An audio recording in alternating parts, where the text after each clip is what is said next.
I see. Line 2 on page 2, section 2. I believe that refers to the other laws that refer to, especially to, for example, the local government code, wherein we have devolved and provided autonomy to local governments, and therefore this language has been included to restate again the principle that we are not making any implied amendments to the local government code when we are recognizing or giving powers to the Bangsamoro government that may be reserved powers of the Bangsamoro government or shared powers of the Bangsamoro government. To make it very clear that none of the autonomy, none of the devolution, none of the powers that were granted to local governments by the local government code are amended, are diminished, are lessened, are in any way. That is again one of these instances where we chose to put the language in to make it very clear that we will not allow any violation of the local government code in terms of giving powers to the autonomous regions, the Bangsamoro Autonomous Region government. Again, to mollify those who had expressed concern that it will change the nature of the local governments that already exist that will eventually be part of the autonomous region. Now, if assuming that we pass this law and we create this entity known as Bangsamoro Autonomous Region, will this political entity, political subdivision, be subject to the provisions of the local government code? The local governments within the political subdivisions, as enumerated at the beginning of Article 10, the provinces, the cities, the municipalities, and barangays, none of their autonomy, none of their powers will be affected by the passage of this basic law on the Bangsamoro Autonomous Region. It is it was a guiding principle that we remain true to the local government code. It would seem to be it would seem to guarantee failure of the Bangsamoro Autonomous Region if it was felt by the local government executives that it is to their disadvantage to be part of the Bangsamoro Autonomous Region. And this is since this will undergo a plebiscite, it was felt that if we diminish the powers of the autonomous region, first of all, legally, how do we do it?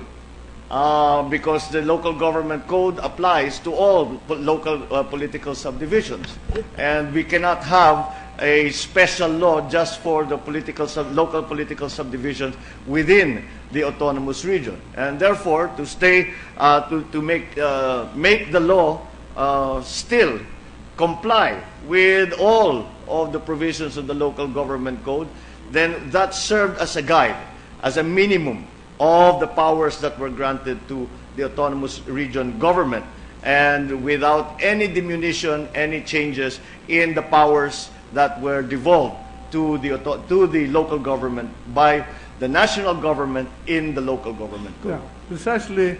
I'm coming to this point because the way I see it, the local government units, the provinces, cities, municipalities, and barangays embraced within this territorial unit that we are creating or trying to create under this law will be hard put to determine which to obey, because there will be all overlapping authorities governing them, overlapping jurisdiction, and one may command differently from the other. That certainly was a concern, Mr. President, and in the original draft BBL, there were certain aspects which in fact did just that. where there were there were provisions as to the powers of the Bangsamoro Autonomous Region government over the political subdivisions within its territory that were in conflict with the powers granted to those local governments by the local government code. I have attempted to do what we can to make sure that the local government code is still the guiding principle when it comes to the governments, the local governments within the autonomous region. And I think that we have succeeded in removing any of the contrary and conflicting provisions that that had originally existed in the draft BBL. Those provisions that conflicted with the local government code. And again, that is why there may be a bit of we might find that some of the language is could be said to be repetitive or even redundant. But again, this was done to make the point that the local government code and the powers that it grants to local government units will not be diminished in any way whatsoever. And that was an important part, because we could not have provisions that were implied amendments to the local government code, as that would cause all kinds of confusion in the conduct of governance by other local government units. Now, I come to Section 3 of the proposed measure. Section 3 purpose: establish the Bangsamoro Autonomous Region in accordance with the provisions of the 1987 Philippine Constitution and the aspirations of the Muslim Filipinos and all indigenous cultural communities for local governance. The Constitution never contemplated to embrace the indigenous cultural communities in the ARMM, in the Autonomous Region for Muslim Mindanao. It was the Section 15 of Article 10 of the Constitution is place, religious, and ethnic specific. It says, among others, there shall be created autonomous regions in Muslim Mindanao and in the Cordilleras. In the Cordilleras, it did not say the fate of the people to be embraced. But in Muslim Mindanao, it states that it shall be applied only to Muslims. Non-Muslims are not included. And maybe perhaps that is actually this section, the language in this section, we included indigenous cultural communities for precisely that reason. Is that what happens if we do not include them, and only to be included in the autonomous region are the Muslim Mindanaoans? What happens now to the IPs who say we were here, in fact, in Mindanao before there was Islam? I am coming to that precisely to contest the oft-repeated claim that the area is the ancestral home of Muslims. Actually, those places are the ancestral homes of Lumads. That is that I fully agree with the gentleman, Mr. President. It can clearly be shown, scientifically shown, that again that the Lumads and the original tribes of Mindanao had been in existence as political entities in southern Mindanao much earlier than the arrival of the Islamic faith into Mindanao. For instance, I'll pick a place in Mindanao, Raja Buayan. Rajabuayan is now uh, the city of General Santos. Now, was the term Raja a Islamic term? I do not believe so, Mr. President. I The believe term that... Sultan is an Islamic term. Is Sultan an Islamic term? No. Is Sultan an Islamic term? Yes, yes, Mr. President. I am told that Is it that too a Islamic term? That too, no. I do not believe so, Mr. President. Lakan, is it a Islamic term? I know that that is not an Islamic term, Mr. President. Lakan is Lakandula. nobleman. Nobleman. It is used not only in the south but even in Luzon. I'm sorry, Mr. President. What was the last? Or Lakan, for instance, Lakandula. Lakan is not an Islamic term, Mr. President. So in other words, the people that were ahead of Muslims in Mindanao were the Lumads. And among these Lumads, some of them converted to Islam. Am I correct in this supposition? Some of them have converted to Islam, but many others, especially the traditional communities, have not, Mr. President. Correct, correct. And so they remain non-Muslim, indigenous people of Mindanao. That is why we had to coin the term non-Muslim indigenous people, Correct. because the Muslims claim to also be indigenous people, whereas the Lumads say that you have to categorize us as something else because we are not Muslim and we do not want to be part of the definition of the Bangsamoro people, and hence the term non-Islamic indigenous peoples of Muslim Mindanao. So we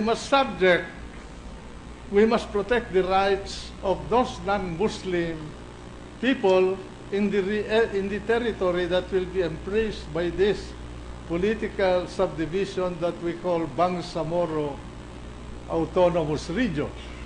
Certainly, Because that will cover both the non-Muslim indigenous and the Christians, the Confucians, the Hinduists, or whatever, or the religion there is. The question arose, Mr. President, because of the following section where there is a definition of the Bangsamoro people. And in that definition of the Bangsamoro people, they are followers of the faith of provided that the foregoing profess the faith of Islam. Correct. And this was the objection raised by the Lumads, and says we do not profess the faith of Islam, but we are indigenous people in Mindanao. So we have to be, and immediately what the inference that they made was, we have now become, if we are not Bangsamoro people, are we now to become second-class citizens in our own land? And that is why we tried to put in guarantees into the proposed measure, wherein their rights are protected. And again, the term non-Islamic indigenous peoples was created specifically so that it would be very clear that there were indigenous people in Muslim Mindanao that were not Muslim. In other words, Bangsamoro is a term which means Muslim. If we are to take the generally accepted usage of the term Moro, especially in the Philippines, Bangsamoro would translate into Muslim nation. Correct. Correct. And why was it that instead of using Muslim Mindanao, they changed it to Bangsamoro? That is something that was bothering me when I was studying this. It is something Why was there an effort to change the term, to enlarge the term being used? It is precisely because I think that there was an attempt to expand not only territory but also powers and autonomy And numbers. from And numbers. from the ARM, from the Autonomous Region Muslim Mindanao. And numbers, huh? Numbers. They're interested in numbers. Well, of course, Mr. President, they would like, as I said, to expand as much as possible. And I believe that this was in their view, that this was the next step from the Autonomous Region of Muslim Mindanao into implying perhaps more autonomy. I was not privy to the negotiations, but the information that I have received since studying the measure has shown that the reason that they did not continue to use Autonomous Region Muslim Mindanao are several. One is that it was felt that was time to expand the scope of the autonomy of Muslim Mindanao, and hence no longer refer to what we have come to know as the Autonomous Region of Muslim Mindanao. That's Furthermore, precisely what I was after, expansion, Yes. expansionism, and that's why I'm glad that the chairman of the committee and the sponsor of the measure has accepted that there is an effort to expand what was written in the Constitution. The term used in Article 10, sections 15 to 21, are limiting terms. there's certainly, especially if we study closely the draft BBL, there is certainly an intention behind the writing of that measure, of that proposed measure, to expand in many ways, not only in territory, but also in powers, also in discretion, even in political matters, to expand the autonomy of the territory. In fact, we actually removed the word territory because, again, there was an implication that it was a separate territory from the Philippines. But the boundaries of the area, the Bangsamoro Autonomous Region, the Bangsamoro core area. I do not know whether the good sponsor can answer this question, and whether my understanding of the political ideology of the Quran is correct. I read somewhere that the political ideology of the Quran is one universal community, one faith, one government, and one ruler. Am I correct in this, Your Honor? Our Quranic expert.